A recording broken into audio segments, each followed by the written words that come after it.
Kami beberapa waktu yang lalu menerima berita postingan dari saudara kami di Kairo di Mesir, menyampaikan sebuah kisah yang sangat indah.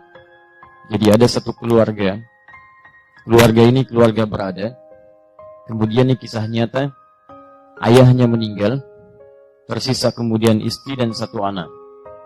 Mewarisi harta yang cukup banyak, tiba-tiba kemudian datang pamannya, mengatakan biar saya kelola harta ini, sehingga nanti hasilnya bisa menghidupi anak dan keluarga ini. Maka dengan penuh kepercayaan diserahkan hartanya, diundang notaris untuk menyaksikan, dicatat skala legal dokumennya didokumentasikan. Begitu diserahkan, rupanya hartanya kemudian dibawa lari oleh pamannya sampai ke Amerika. Digunakan sebagai modal, sukses bisnisnya, kaya dia, punya perusahaan yang kemudian berkembang, cabangnya di mana-mana, sampai kaya dan menikah kemudian dengan gadis Amerika. Ini kisah nyata. Lahir anak-anaknya, sampai ia kemudian pulang ke tempat asalnya, bahkan membuka cabang dari perusahaannya. Yang paling miris, ibu dan anak tadi, anak yang berkembang yatim ini, kemudian tergadaikan hartanya oleh pamannya. Nyata kisah ini. Tiba-tiba ingin melamar pekerjaan di tempat pekerjaan pamannya, datang ke rumahnya sampai diusir oleh pamannya. Kamu jangan ada di sini, pergi dari sini. Baik. Apa yang terjadi? Setelah kemudian dia siapkan tempat tinggal yang cukup mewah, dia akan bawa keluarganya dari Amerika, istrinya dan anak-anaknya kemudian untuk datang ke tempat ia kemudian di situ telah bangunkan satu rumah yang sangat indah.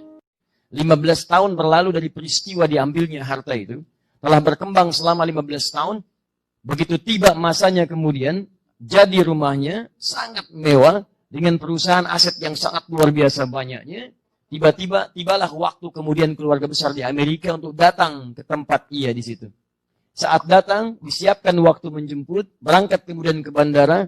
Apa yang terjadi? Tiba di bandara dengan selamat, disambut dengan senyuman-senyuman yang paling indah. Di jalan kemudian disewakan mobil yang sangat luar biasa mahalnya untuk menjemput.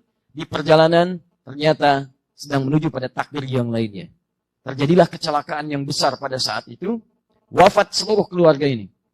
Si paman tadi, dengan istri Amerika aja, dengan seluruh anak-anaknya, wafat seluruhnya. Anda tahu ketika wafat seluruhnya ini, tersisalah kemudian persoalan yang paling besar. Kepada siapa harta kemudian si paman ini, atau si orang ini diwariskan. Ternyata tercatat dalam catatan dokumentasi notarisnya, ahli waris paman itu setelah diteliti seluruhnya, tidak ada kecuali hanya satu si yatim itu. Anak yatim yang tadi hartanya dibawa oleh si paman untuk menjadi modal. Ternyata ketika dilihat silsilah ahli warisnya, cuma tersisa si anak yatim ini satu-satunya ahli waris dari paman tadi. Perhatikan, bagaimana kemudian Allah mengatur harta si anak ini selama 15 tahun dikelola oleh pamannya, walaupun dia terasa sakit, kurang menyenangkan perlakuan dan sebagainya, tapi perhatikan cara Allah untuk mengembalikan seluruh harta-harta yang menjadi miliknya. Saya sering katakan kepada Anda, dunia Anda teratur.